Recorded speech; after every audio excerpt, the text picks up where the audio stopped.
Welcome to Nasdaq Trade Talks. I'm Jill Malandrino, global markets reporter at Nasdaq.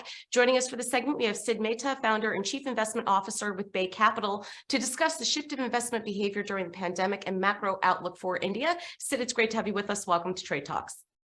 Thank you, Jill. Thanks for having me. You got it. And as the founder of Bay Capital, you're the best person to introduce your company to our audience. Tell us more about Bay Capital. Bay Capital is an India-focused investment firm, which was founded about 15 years ago. With a clear vision of investing in India's long-term future prospects. We believe India is well positioned to become really the economic miracle of this century. And our focus is to invest in businesses that capture India's growth.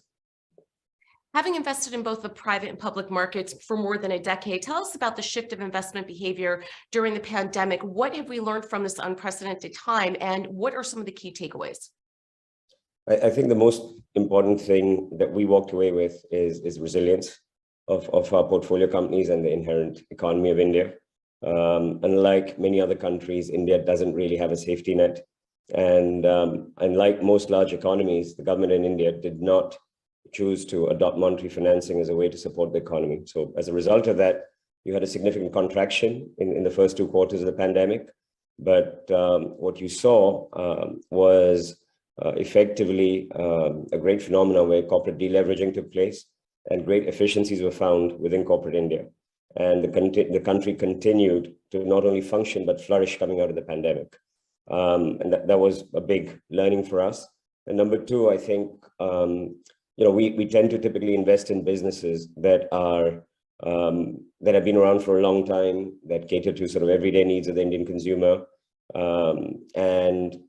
Some of these companies generally are a little bit on the larger side from time to time. And what we've seen is the ability to adapt and really become a little bit more relevant to the Indian consumer in a very different trading environment, like the pandemic where everything was shut. And as a result of that, you've had significant digital adoption by the Indian consumer, and the marketplace fundamentally shifted from the antiquated age-old retail stores to the digital economy, and that was a big surprise for us. As far as India is concerned, when you think about your market outlook, what are some of the key investment themes, and where are the investment opportunities? I mean, the way we think about India, really there are 4 big drivers of India's economy. I think there's consumption. So as you know, India is the most populous country in the world today. Per capita income has just crossed $2,200. It is today already the 5th largest economy in the world, well on its way to becoming the 4th and the 3rd largest over the next decade or so. Continues to be the fastest growing economy of scale in the world today. So consumption, as disposable incomes go up in India, continues to be a big driver. The second big driver is financialization. By that, I mean, as a big part of disposable incomes are now channeled into financial savings, be it mutual funds or insurance or real estate, in that matter, also is a big driver for India's growth story. And third is premiumization, where we see sort of a big shift taking place in India's marketplace from unorganized to organized. And within the organized category, where consumers, as affordability and affluence improve, clearly go for more premium offerings in different categories. So, whether it's automobiles, whether it's, home, personal care, etc., in each one of these categories, you'll see that consumers upgrade over a period of time. And the fourth big theme is really outsourcing.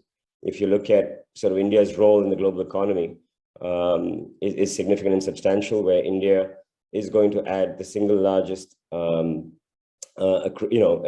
increment to the global workforce, which means as the world looks out, coming out of the pandemic, at a China +1 strategy, I think India becomes a lot more relevant as a hub for global outsourcing. So those are the 4 big drivers that we see driving India's economy.